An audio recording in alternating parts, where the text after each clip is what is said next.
Today I'm going to show you how I decorated for Christmas 2022. Now most of the props visible in this video were handmade by me, and their tutorial can be found in the description of this video. This Christmas, a total of 21,000 lights were used for my display. So join me for this super magical and special Christmas reveal.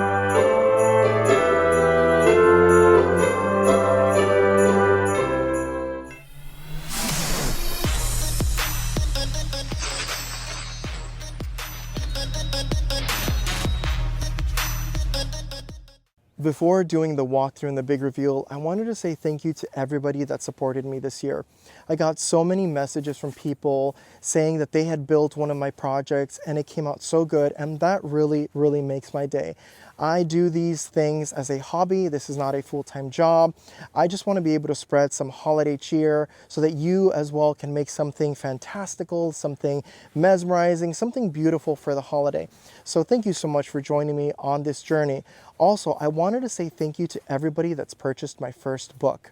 Little Olive and the Wally Bat is the first book that I've ever written. It's a children's book meant for kids ages 2 to 6 years old.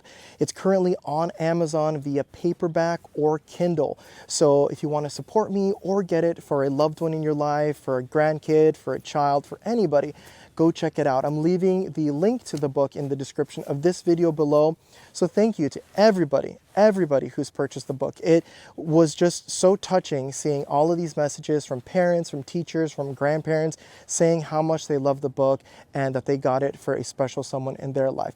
So again, Little Olive and the Wally Bat, available on Amazon. Let's see if I write another one next year. I'm super excited about the upcoming year, but that's it. Thank you so much for joining me. Here's the big reveal to my Christmas town. From the cold and dreary day here in Charlotte, North Carolina, Merry Christmas to you and your family, and Happy New Year.